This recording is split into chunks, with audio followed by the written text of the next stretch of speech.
जमातुल उलमा हिंद की जानिब से एक प्रेस कॉन्फ्रेंस मुनक़िद की गई, जिसमें तेलंगाना स्टेट जमातुल उलमा हिंद के वाइस प्रेसिडेंट ख्वाजा कलीमुद्दीन ने यह ऐलान किया कि आने वाले इंतखाबात में वो कांग्रेस पार्टी का साथ देंगे और मीडिया से मुखातिब होकर तफसीलात बताई।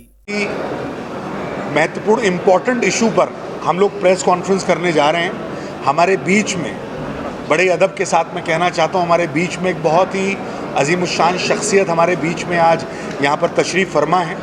हमारे बीच में ख्वाजा कलीमुद्दीन साहब हैं, जो कि वाइस प्रेसिडेंट हैं जमीयत उलमाए हिंद तेलंगाना स्टेट के।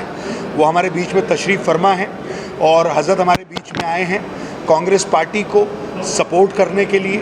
उन्होंने कहा है कि कांग्रेस पार्टी को हम और हमारी पूरी ऑर्गेनाइजेशन सपोर्ट कर रही है और वो अलग अलग इलाक़ों के अंदर उनकी पूरी टीम कांग्रेस के लिए और इस दखियानूसी ताकतों को तोड़ने के लिए बीआरएस, बीजेपी और एमआईएम का जो ये गठबंधन है, इसको तोड़ने के लिए हज़रत यहाँ पर हमारे बीच में आज ऐलान करने आए हैं।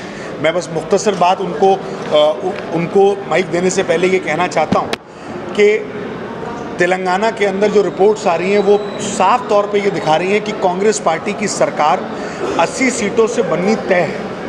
और मैं आपको ख़ास तौर से बताऊं, जो मुझे ग्राउंड रिपोर्ट हैदराबाद रीजन से आ रही है, इस बार एमआईएम का किला भी ढहना है और एमआईएम के किले में दरारें पड़नी शुरू हो गई हैं। असदुद्दीन ओवैसी साहब की हालत ख़राब है, सभी उनके एमएलए जो लड़ रहे हैं उनकी हालत ख़राब है, ख़ास तौर से नामपल्ली और मलकपेट।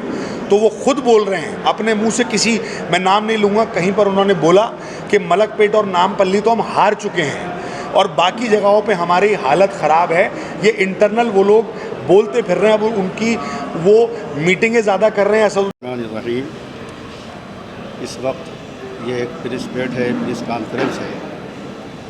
हमारे स्टेट में असम्बली इंतखाबात का ये सीज़न चल रहा है और इस मौके से हमारी जमीयत, पूरी रियासत की जमीयत और जमीयत के हमारे सदर हाफिज़ पीर शब्बीर साहब और पूरे रियासत के अज़ला के सदूर और जनरल सेक्रेटरी और पूरे ज़िम्मेदारान की तरफ से हम हमारे रियासत की आवाम से ये अपील कर रहे हैं कि अपना वोट कांग्रेस के हक़ में इस्तेमाल करें। उसकी वजह यह है कि हम ऐसे ही कांग्रेस की तायीद नहीं कर रहे हैं, बल्कि कौम व मिल्लत की तरफ से जो मसाइल, जो मुतालिबात है, वो मुतालिबात हम लोग ये कांग्रेस के बड़े ज़िम्मेदारान के सामने पेश किए हैं।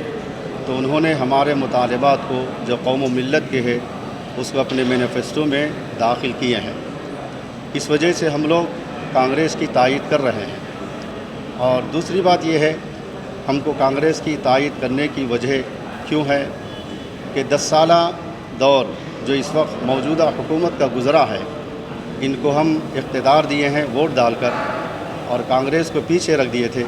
लेकिन ये 10 साला दौर में मुसलमानों के साथ नाइंसाफ़ी की गई है, जिसका एहसास रियासत के सारे मुसलमानों को है और हमारे संजीदा जहन रखने वाले भाइयों को भी है।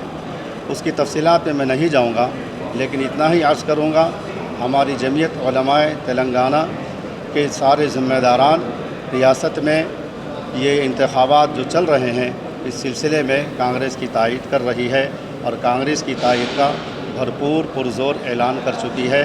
और फिर हम लोग सिर्फ़ आवाम को, हमारी कौम को सिर्फ़ तायीदी कलिमात नहीं कहे, बल्कि इस वक्त हर ज़िले में उलमा हुफ़्फ़ाज़ ग्राउंड लेवल पर, ज़मीनी सतह पर भी काम कर रहे हैं। और इंशाअल्लाह अल्लाह की ज़ात से उम्मीद है कि इस मरतबा कांग्रेस अपनी हुकूमत बनाएगी। इन्हीं चंद कलिमात पर अपनी बात को मैं ख़त्म करता हूँ।